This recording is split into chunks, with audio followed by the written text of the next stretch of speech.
Do you No. find when these people reach out to you, even at these early stage exploring the offices, do they already have policies in mind? Are these things that maybe come into play as they talk through their options with you? Because going back to your thing around the we need an office for 40 people, sometimes people want an office for 100 people, but as you say, they only need it for like realistically half of that, depending on the Yeah. utilization. So yeah, it'd be good to hear your thoughts on that.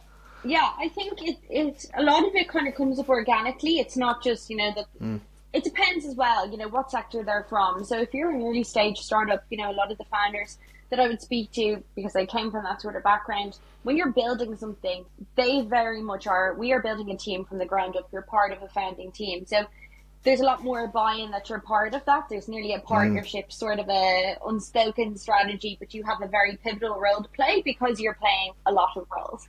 So I Of course. suppose for them, they come in that we, be in 4 days a week. But we also offer our team flexibility, or on the other side, they could say, right, well, all the Irish team are in 4 days a week, but we also have to hire somebody, a tech guy in another jurisdiction, but he comes over once a month and we need a space for him, or he could be another founder in another country. Then you have the bigger occupiers, like in professional services, that, for them it's very important to have, sort of a nameplate, an iconic location to be in, because obviously that's, the sort of caliber of business that they are, and it's very important for them where, their business address is.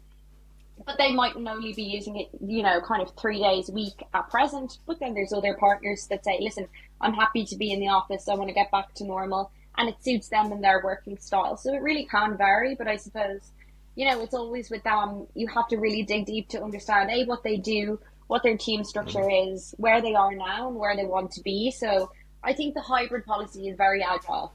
Everybody's, adapting it now, and what you set as your policy now could be very different in 12 months, could even be different in 6 months. And you have to, Yeah.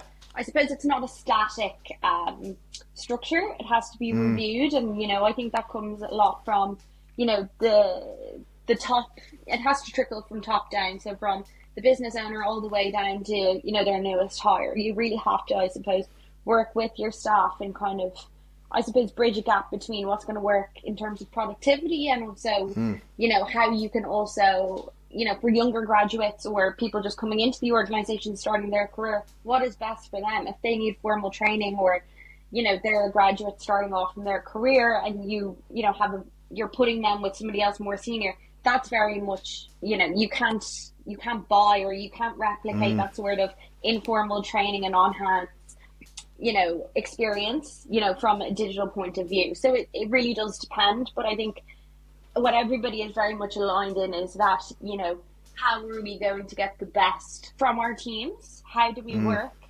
And then also, how do we create that culture within the teams wherever people are working? And how do we all come together and be very aligned on our culture and our aims and objectives?